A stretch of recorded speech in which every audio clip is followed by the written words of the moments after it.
नमस्कार। कैसे हो? स्वस्थ होंगे, व्यस्त होंगे, मस्त होंगे और पढ़ने में मस्त होंगे साथियों। तो पढ़ने में तो मस्त होना चाहिए पर पढ़ने में व्यस्त होना चाहिए साथियों। कहते हैं दोस्तों, नींद और निंदा पर जो विजय पा लेते हैं उन्हें आगे बढ़ने से कोई नहीं रोक सकता है। और जो चीज़ आपको चैलेंज करती है वही चीज़ आपको क्या कर सकती है, चेंज कर सकती है साथियों।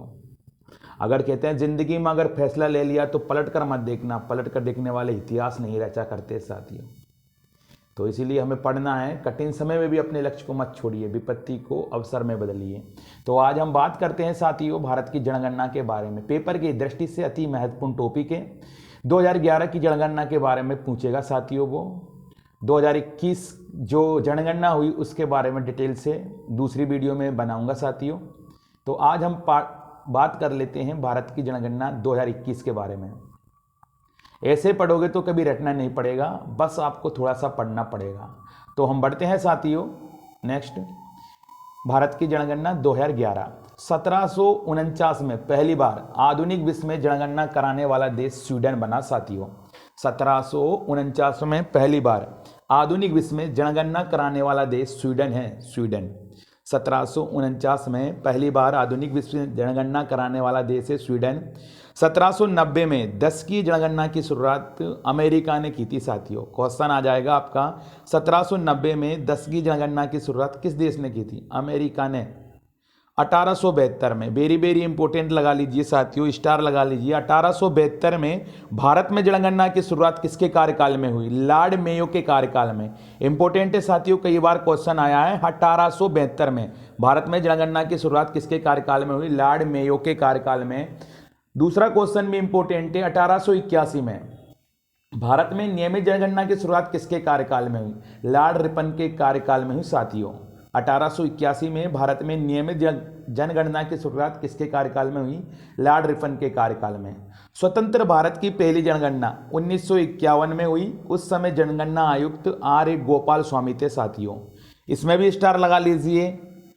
स्वतंत्र भारत की पहली जनगणना 1951 ईस्वी में हुई। उस समय जनगणना आयुक्त आर ए गोपाल स्वामी थे साथियों।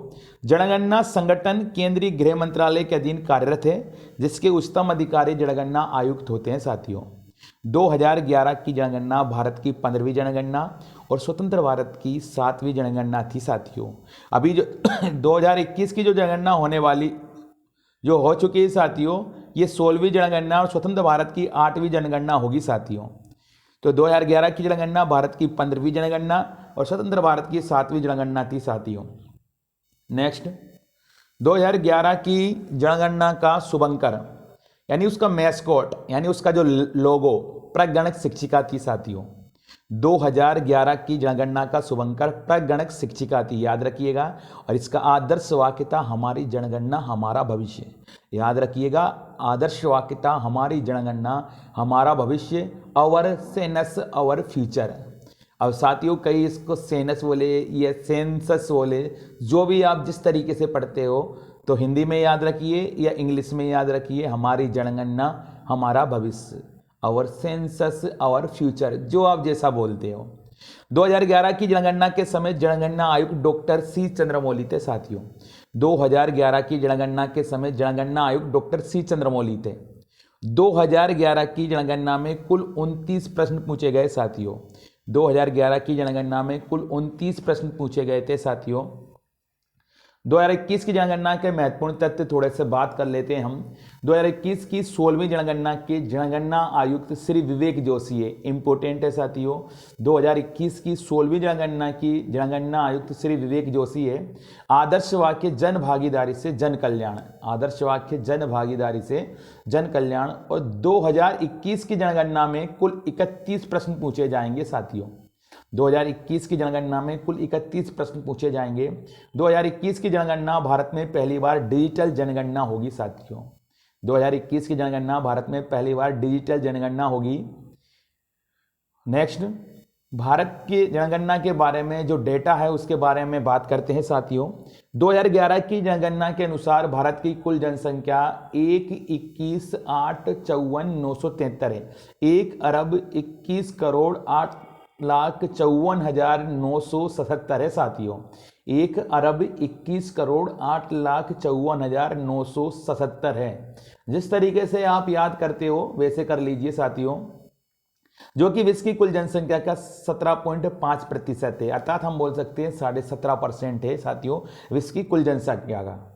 2001 से 2011 के बीच भारत की जनसंख्या की जो दशकीय वृद्धि 17.7% रही साथियों।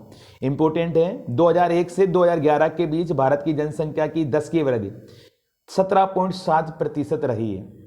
क्लियर है ना। जो जनसंख्या 1,21,08,54,977 है साथियों कुल जनसंख्या। पुरुष जनसंख्या आपकी 51.47, पुरुष जनसंख्या आपकी 51.47% है और महिला जनसंख्या आपकी 48.53 है साथियों। थोड़ा ये याद रखिएगा, पुरुष जनसंख्या आपकी 51.47% है और महिला जनसंख्या आपकी कितनी है 48.53% साथियों। अगर पुरुष जनसंख्या अगर करोड़ में देखी जाए तो साथियों 62.32 करोड़, पुरुष जनसंख्या 62.32 करोड़ और महिला जनसंख्या है 58.75 करोड़ साथियों। ऐसे याद रखना, अगर करोड़ में आ जाए तो याद रखिएगा महिला है 58.75 करोड़ और पुरुष जनसंख्या है 62.32 करोड़ और परसेंटेज में 51.47% पुरुष है और महिला है साथियों 48.53%। 1911 से 1921 के दौरान भारत में जनसंख्या की 10 की वृद्धि ऋणात्मक रही साथियों, -0.31%। और यह भारत की जनगणना के इतिहास में पहली बार हुआ, जिसके कारण 1921 को महान विभाजक वर्ष year of the great divide की संज्ञा दी गई। साथियों कई बार क्वेश्चन बनता है कि महाविभाजक वर्ष किसको बोला गया, यह महाविभाजक वर्ष कौन सा है। तो 1911 से 1921 के दौरान यहाँ जो 10 की वृद्धि ऋणात्मक -0.31%, तो जिसके कारण 1921 को महान विभाजक वर्ष की संज्ञा दी गई साथियों। इंपोर्टेंट है, 2011 की जनगणना के अनुसार देश की कुल जनसंख्या में शहरी जनसंख्या 31.2% है साथियों। शहरी जनसंख्या 31.2% है, जबकि ग्रामीण जनसंख्या 68.8% है साथियों, 68.8%। आपका एक क्वेश्चन आ जाता है कि जनसंख्या दिवस कब मनाया जाता है। विश्व जनसंख्या दिवस साथियों 11 जुलाई को, याद रखिएगा विश्व जनसंख्या दिवस है आपका 11 जुलाई। और जनसंख्या का अध्ययन साथियों क्या कहलाता है, डेमोग्राफी कहलाता है, ये याद रखिएगा। और जनगणना प्रत्येक कितने साल में होती है, तो साथियों प्रत्येक 10 वर्ष में होती है, ये भी याद रखिएगा। जनगणना कितने साल में होती है, तो ये होती है प्रत्येक 10 वर्ष में होती है साथियों, ऐसा थोड़ा याद रखिएगा, क्वेश्चन कहीं से भी आ सकता है। क्लियर है साथियों। हाँ आगे बढ़ते हैं, जनसंख्या के बारे में बात करते हैं।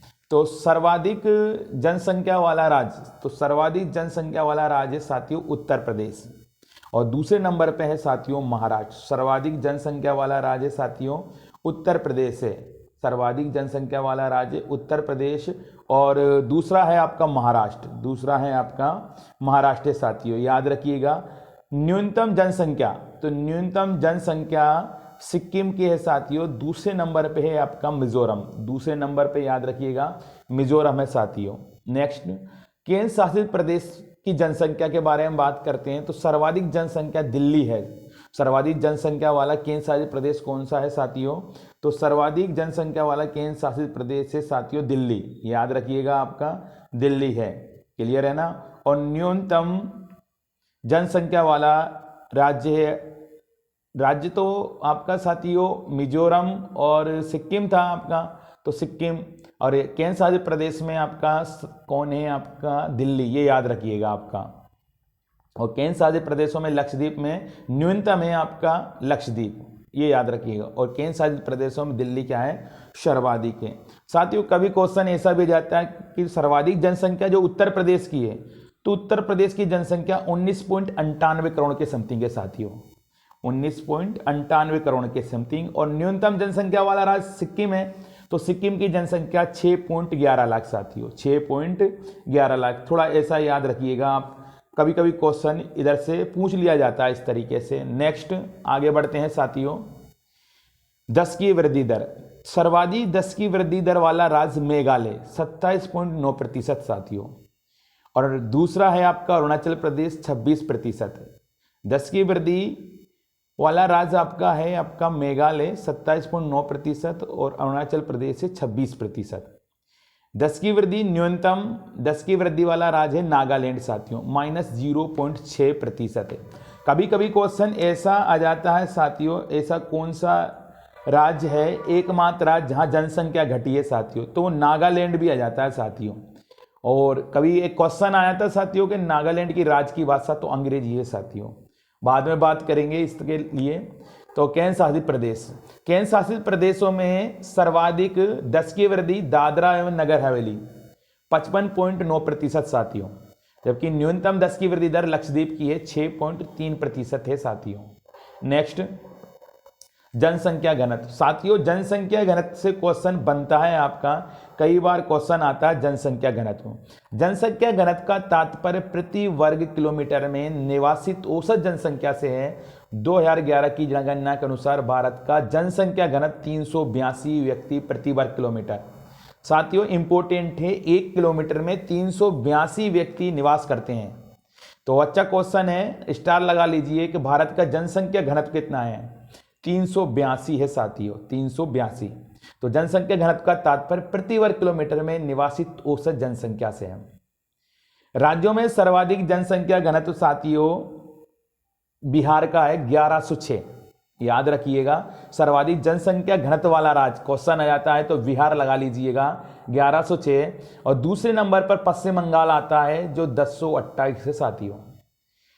न्यूनतम जनसंख्या घनत्व वाला राज्य, अब न्यूनतम की पूछ लिया जाता है तो अरुणाचल प्रदेश से साथियों 17, यानी 1 किलोमीटर में प्रति वर्ग किलोमीटर का मतलब होता है 1 किलोमीटर में 17 लोग। अरुणाचल प्रदेश में 17 है साथियों। दूसरे नंबर पर मिजोरम में 52 है साथियों न्यूनतम में। तो केंद्र शासित प्रदेश की बात करते हैं, सर्वाधिक जनसंख्या घनत्व दिल्ली का है साथियों 11,320। सोचने वाली बात है साथियों कि सर्वाधिक केंद्र शासित जो प्रदेश है, जनसंख्या घनत्व वाला केंद्र शासित प्रदेश पूछ लिया जाएगा आपसे तो दिल्ली लगा लीजिए, क्योंकि 1 किलोमीटर में 11,320 लोग निवास करते हैं साथियों। जबकि न्यूनतम जनसंख्या घनत्व अंडमान निकोबार द्वीप समूह 46 है साथियों।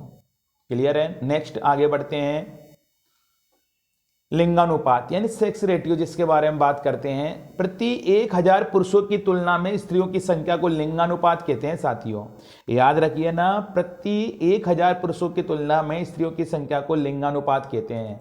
लिंगानुपात स्त्रियों की संख्या बटे पुरुषों की संख्या इंटू 1000 यानी लिंगानुपात। तो भारत का जो लिंगानुपात 943 है साथियों। कई बार क्वेश्चन आएगा कि भारत का लिंगानुपात कितना है, तो 943 है साथियों। सर्वाधिक लिंगानुपात वाला राज्य केरल है साथियों, कई बार आएगा 1084 है। सर्वाधिक लिंगानुपात वाला राज्य कौन सा, केरल है। केरल का लिंगानुपात है 1084, जबकि तमिलनाडु का है 996 साथियों। तमिलनाडु का है 996। न्यूनतम लिंगानुपात वाला राज्य हरियाणा है साथियों 879। न्यूनतम लिंगानुपात वाला राज्य हरियाणा 879। केंद्र शासित प्रदेशों में सर्वाधिक लिंगानुपात है साथियों पुदुचेरी का 1037 और न्यूनतम लिंगानुपात वाला केंद्र शासित प्रदेश है आपका दमन व दीप 618। तो साथियों याद रखिएगा लिंगानुपात भारत का है 943। नेक्स्ट कहते हैं साथियों, जब हमने अगर शुरुआत कर दी तो हमें कठिन समय में भी अपने लक्ष्य को नहीं छोड़ना है, क्योंकि विपत्ति को अवसर में बदलिए साथियों। किस्मत एक मौका देती है साथियों, पर मेहनत चौका देती है। और आप बस मैं बार बार आपसे यही बोलता हूं कि अगर नींद और निंदा पर जो विजय पा लेते हैं, नींद और निंदा पर जो विजय पा लेते हैं, उन्हें आगे बढ़ने से कोई नहीं रोक सकता है। आप ये मत सोचिए, आप अपने बारे में ये बोलिए कि मुझे फर्क नहीं पड़ता कि लोग मुझे पसंद करते हैं नहीं, क्योंकि मैं किसी को इंप्रेस करने के लिए पैदा नहीं हुआ साथियों। हमें बहुत आगे बढ़ना है, हमें बहुत कहते हैं साथियों कुछ करना है। देर से बनो पर जरूर कुछ बनो, क्योंकि लोग वक्त के साथ खैरियत नहीं हैसियत पूछते हैं। इसके कर लीजिए बेहिंता इन किताबों से, एक यही है जो अपनी बातों से पलटा नहीं करती। तो साथियों नेक्स्ट आगे बढ़ते हैं, तो बात करते हैं शिशु लिंगानुपात जो 0 से 6 वर्ष। शिशु लिंगानुपात 0 से 6 वर्ष। जन्म से लेकर 6 वर्ष की आयु तक प्रति 1000 बालकों की संख्या की तुलना में इसी आयु वर्ग में बालिकाओं की संख्या के अनुपात को शिशु लिंगानुपात कहते हैं साथियों। बालिकाओं की संख्या 0 से 6 वर्ष बटे बालकों की संख्या 0 से 6 वर्ष इंटू 1000। तो शिशु लिंगानुपात भारत का है 919। साथियों ये याद रखिएगा, शिशु लिंगानुपात जो 0 से 6 वर्ष बालकों का है वो 919 है। तो भारत का शिशु लिंगानुपात के नाम से आपका क्वेश्चन आ जाता है 919 है। राज्यों में सर्वाधिक शिशु लिंगानुपात वाला राज्य साथियों अरुणाचल प्रदेश 972 है, जबकि दूसरे नंबर पर मिजोरम 970 है साथियों। राज्यों में न्यूनतम शिशु लिंगानुपात वाला राज्य हरियाणा है 834 है, जबकि दूसरे नंबर पर पंजाब है साथियों 846 है। याद रखिएगा, केंद्र शासित प्रदेश में सर्वाधिक शिशु लिंगानुपात है अंडमान निकोबार द्वीप समूह 968। केंद्र शासित प्रदेश में सर्वाधिक शिशु लिंगानुपात है अंडमान निकोबार द्वीप समूह 968 है। और केंद्र शासित प्रदेशों में न्यूनतम शिशु लिंगानुपात वाला राज्य दिल्ली 871। नेक्स्ट, साक्षरता। साथियों क्वेश्चन यहां से भी आ जाता है आपका साक्षरता। 7 वर्ष और उससे अधिक का व्यक्ति जो किसी भाषा को समझ सकता है और उसे लिख या पढ़ सकता है वो साक्षर कहलाता है साथियों। ये साक्षरता की डेफिनेशन है साथियों। 7 वर्ष और उससे अधिक का जो व्यक्ति किसी भाषा को समझ सकता है और उसे लिख या पढ़ सकता है वो साक्षर कहलाता है। साक्षरों की संख्या बटे 7+ आयु वाली जनसंख्या है, 7+ आयु वाली जनसंख्या इंटू 100। तो इस तरीके से इसको परिभाषित करते हैं। तो साक्षरता, भारत की साक्षरता के बारे में पूछ लिया जाता है तो 74.4% है साथियों। कई बार क्वेश्चन आएगा आपका कि भारत की साक्षरता 74.04% है साथियों, 74.04%। साथियों फिसलन हो जाती है जब विचलन होती है। तो जब वीडियो बनाते हैं तब कुछ ना कुछ यानी चलता रहता है क्रिएटिव माइंड, तो कुछ ना इधर से उधर हो जाता है। तो टेंशन लेने की जरूरत नहीं है, आपके सामने आपको दिखाई दे रहा है 74.04%। याद रखिए भारत की साक्षरता। सर्वाधिक साक्षरता वाला राज्य केरल है 94%। सर्वाधिक साक्षरता वाला राज्य केरल है 94%। दूसरे नंबर पर मिजोरम है 91.3% साथियों। क्वेश्चन आता है साथियों, यहां से आपका स्टार लगा लीजिए। न्यूनतम साक्षरता वाला राज्य बिहार है 61.8%। बिहार है 61.8% और अरुणाचल प्रदेश 65.4% दूसरे न्यूनतम साक्षरता में आता है साथियों। केंद्र शासित प्रदेशों में सर्वाधिक साक्षरता लक्षद्वीप की 91.8%, जबकि न्यूनतम साक्षरता दादरा नगर हवेली 76.2% है साथियों। साथियों वक्त सबको मिलता है जिंदगी बदलने के लिए, वक्त सबको मिलता है जिंदगी बदलने के लिए, पर जिंदगी दोबारा नहीं मिलती है वक्त बदलने के लिए। सपने अपलोड तो तुरंत हो जाते हैं पर अब डाउनलोड करने में जिंदगी निकल जाती है। इसलिए आप कहते हैं खुद के सपनों के पीछे इतना भागो कि एक दिन तुम्हें पाना लोगों के लिए सपना बन जाए। आप लोग ये बोलते हो, कई बार मन करता है कि हार मान लें, कई बार मन करता है कि साथियों हार मान लें, लेकिन बाद में याद आता है कि अभी तो मुझे बहुत लोगों को गलत साबित करना है। और मैं आपके लिए बोल रहा हूं, जो उड़ने का शौक रखते हैं वो गिरने का खौफ नहीं रखते साथियों। तो इसलिए पढ़ते रहिए, जागते रहिए और पिता की फिक्र को फक्र में बदलना, इसलिए हमें पढ़ना है साथियों। नेक्स्ट, ग्रामीण जनसंख्या और शहरी जनसंख्या। राज्य सर्वाधिक ग्रामीण जनसंख्या हिमाचल प्रदेश की 90% है। सर्वाधिक ग्रामीण जनसंख्या वाला राज्य है आपका। ग्रामीण जनसंख्या और शहरी जनसंख्या के बारे में, तो सर्वाधिक ग्रामीण जनसंख्या वाला राज्य है आपका हिमाचल प्रदेश 90% है। और सर्वाधिक शहरी जनसंख्या वाला राज्य है गोवा 62.2%। साथियों वही गोवा वाले बीच में, क्लियर है ना। सर्वाधिक शहरी जनसंख्या गोवा 62.2%। न्यूनतम ग्रामीण जनसंख्या गोवा 37.8% है और न्यूनतम शहरी जनसंख्या हिमाचल प्रदेश 10% है। तो साथियों हम भी गोवा वाले बीच में चलेंगे। पहले आप नौकरी लगाओ, पहले आप वेल सेटल्ड हो जाओ, फिर खूब लॉन्ग ड्राइव पे जाना, फिर खूब मज़े करना, खूब बुलेट चलाना, खूब मज़े करेंगे। हम जो पढ़ाई कर रहे हैं वो इंस्पायर होने के लिए कर रहे हैं, मज़े करने के लिए पढ़ रहे हैं, गुजारा करने के लिए नहीं पढ़ रहे हैं, नज़ारा करने के लिए पढ़ रहे हैं। इसलिए नींद नहीं आना चाहिए साथियों आपको। जब भी आप पढ़ रहे हैं तो पूरे दिल से पूरी आत्मा के साथ पढ़िए, बिल्कुल याद होगा आसान शब्दों में। तो बात करते हैं केंद्र शासित प्रदेश में ग्रामीण जनसंख्या। सर्वाधिक शहरी जनसंख्या वाला राज्य दिल्ली 97.5%। याद रखिएगा सर्वाधिक शहरी जनसंख्या दिल्ली में 97.5%। न्यूनतम शहरी जनसंख्या अंडमान निकोबार द्वीप समूह में 37.7% है साथियों। नेक्स्ट, 2011 की जनगणना के अनुसार देश में अनुसूचित जाति शेड्यूल कास्ट की कुल जनसंख्या कुल संख्या 20.14 करोड़ के समथिंग है साथियों, याद रखिएगा 20.14 करोड़ के समथिंग है साथियों। सबसे ज्यादा एससी जनसंख्या वाला राज्य केंद्र शासित प्रदेश, तो बात करते हैं सबसे जनसंख्या एससी जनसंख्या वाला राज्य उत्तर प्रदेश है साथियों, और सबसे ज्यादा एससी जनसंख्या प्रतिशतता वाला राज्य पंजाब है साथियों, 31.9% याद रखिएगा। और 2011 की जनगणना के अनुसार देश में अनुसूचित जनजाति एसटी की कुल संख्या सबसे ज्यादा एसटी जनसंख्या वाला राज्य या केंद्र शासित प्रदेश जिसे अपन कहते हैं तो मध्य प्रदेश है साथियों। सबसे ज्यादा एसटी जनसंख्या वाला राज्य मध्य प्रदेश है, जबकि सबसे ज्यादा एसटी जनसंख्या प्रतिशत वाला राज्य लक्षद्वीप 94.8% है साथियों। तो याद रखिएगा साथियों, तो एक तरफ आपका राज्य के बारे में बात चल रही और एक तरफ आपके केंद्र के बारे में बात चल रही, तो इसको थोड़ा याद रखिएगा। नागालैंड, अरुणाचल प्रदेश, लक्षद्वीप, अंडमान निकोबार द्वीप समूह में कोई भी अनुसूचित जाति निवास नहीं करती है। नागालैंड, अरुणाचल प्रदेश, लक्षद्वीप, अंडमान निकोबार द्वीप समूह में कोई भी अनुसूचित जाति निवास नहीं करती है। पंजाब, हरियाणा, दिल्ली, चंडीगढ़, पुदुचेरी कोई भी अनुसूचित जनजाति एसटी निवास नहीं करती है साथियों, इतना याद रखिएगा। और मैं आपसे बार बार यही कहता हूँ, इश्क कर लीजिए बेइंतहा इन किताबों से, इश्क कर लीजिए बेइंतहा इन किताबों से। एक यही है जो अपनी बातों से पलटा नहीं करती। यही जज्बा रहा तो मुश्किलों का हल भी निकलेगा, यही जज्बा रहा तो मुश्किलों का हल भी निकलेगा। जमीन बंजर हुई तो क्या वहां से जल भी निकलेगा। ना हो मायूस ना घबरा अंधेरों में मेरे साथी, ना हो मायूस ना घबरा अंधेरों में मेरे साथी। इन्हीं रातों के दामन से सुनहरा कल भी निकलेगा, इन्हीं रातों के दामन से सुनहरा कल भी निकलेगा। साथियों, दुनिया आपके उदाहरण से बदलेगी, आपकी राय से नहीं है।